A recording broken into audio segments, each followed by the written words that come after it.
ಸಮಾಜಘಾತುಕ ವ್ಯಕ್ತಿಗಳ ಜೊತೆಗೆ ಸಂಪರ್ಕ ಹೊಂದಿದ ಹಾಗೂ ರೌಡಿ ಚಟುವಟಿಕೆಗಳಲ್ಲಿ ಭಾಗಿಯಾಗಿರುವ ಆರೋಪಿಗಳನ್ನು ತನ್ನ ಮನೆಗೆ ಕರೆಸಿ ಜನ್ಮದಿನ ಆಚರಿಸಿಕೊಂಡಿದ್ದ ಆರೋಪದಡಿ ಯಲಹಂಕ ನ್ಯೂ ಟೌನ್ ಪೊಲೀಸ್ ಠಾಣೆಯ ಪಿಎಸ್ಐ ನಾಗರಾಜ್ ಅವರನ್ನು ಅಮಾನತುಗೊಳಿಸಲಾಗಿದೆ. ಈ ಘಟನೆ ಪೊಲೀಸ್ ಇಲಾಖೆಯಲ್ಲಿ ತೀವ್ರ ಚರ್ಚೆಗೆ ಗ್ರಾಸವಾಗಿದ್ದು, ರೌಡಿಗಳು, ಕ್ರಿಮಿನಲ್ಗಳು ಮತ್ತು ಬಿಲ್ಡಪ್ ರಾಜಕಾರಣಿಗಳೊಂದಿಗೆ ಫೋಟೋ ತೆಗೆಸಿಕೊಳ್ಳುವ ಮುನ್ನ ಎಚ್ಚರ ವಹಿಸುವಂತೆ ಪೊಲೀಸರಿಗೆ ಎಚ್ಚರಿಕೆ ನೀಡಲಾಗಿದೆ. ಸೂರ್ಯಘರ್ ಮುಫ್ತ್ ಬಿಜ್ಲಿ ಯೋಜನೆಯಡಿಯಲ್ಲಿ ಸಾಂಪ್ರದಾಯಿಕ ವಿದ್ಯುತ್ ಮೇಲೆ ಅವಲಂಬನೆಯನ್ನು ಕಡಿಮೆ ಮಾಡಲು ಮನೆಗಳ ಮೇಲ್ಛಾವಣಿಯಲ್ಲಿ ಸೌರ ವ್ಯವಸ್ಥೆಯನ್ನು ಸ್ಥಾಪಿಸಲು ಅವಕಾಶ ನೀಡಲಾಗಿದ್ದು, ಸೌರ ಫಲಕವನ್ನು ಸ್ಥಾಪಿಸಲು ಮನೆ ಮಾಲೀಕರಿಗೆ ಬ್ಯಾಂಕ್ಗಳಿಂದ ಸಾಲ ಸೌಲಭ್ಯದ ಜೊತೆಗೆ ಸಹಾಯಧನವನ್ನು ನೀಡಲಾಗುತ್ತದೆ. ಸೌರ ಫಲಕಗಳನ್ನು ಸ್ಥಾಪಿಸಲು 30,000ದಿಂದ 78,000ವರೆಗೆ ಸಹಾಯಧನ ನೀಡಲಾಗುತ್ತದೆ. ಹಿಂದೆ ಸೂರ್ಯಘರ್ ಮುಫ್ತ್ ಬಿಜ್ಲಿ ಯೋಜನೆಯಡಿ ನೋಂದಾಯಿಸಿಕೊಳ್ಳಿ.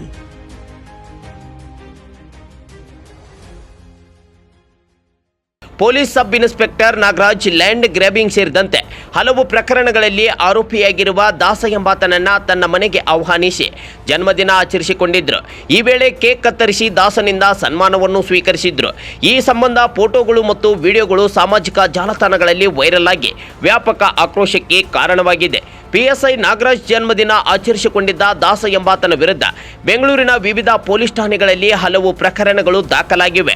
ಲ್ಯಾಂಡ್ ಗ್ರ್ಯಾಬಿಂಗ್, ಹಲ್ಲೆ, ಬೆದರಿಕೆ ಸೇರಿದಂತೆ ರಾಜಾನುಕುಂಟೆ, ಚಿಕ್ಕಚಾಲ, ಯಲಹಂಕ, ನ್ಯೂ ಟೌನ್ ಸೇರಿದಂತೆ ಹಲವು ಠಾಣೆಗಳಲ್ಲಿ ಆತ ಆರೋಪಿಯಾಗಿದ್ದಾನೆ.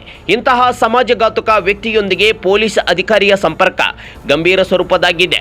ಘಟನೆ ವೈರಲ್ ಆಗುತ್ತಿದ್ದಂತೆ ಬೆಂಗಳೂರು ಪೊಲೀಸ್ ಆಯುಕ್ತ ಸೀಮಂತ್ ಕುಮಾರ್ ಸಿಂಗ್ ಅವರು ಕೂಡಲೇ ವರದಿ ನೀಡುವಂತೆ ಸೂಚಿಸಿದರು.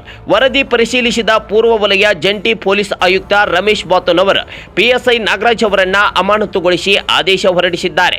ಈ ವರ್ತನೆ ಪೊಲೀಸ್ ಇಲಾಖೆಯ ಶಿಸ್ತಿಗೆ ವಿರುದ್ಧವಾಗಿದ್ದು, ಇಂತಹ ಸಂಪರ್ಕ ಸಾರ್ವಜನಿಕರಿಗೆ ಭಯ ಉಂಟು ಮಾಡುತ್ತದೆ ಎಂದು ಆದೇಶದಲ್ಲಿ ಸ್ಪಷ್ಟಪಡಿಸಲಾಗಿದೆ.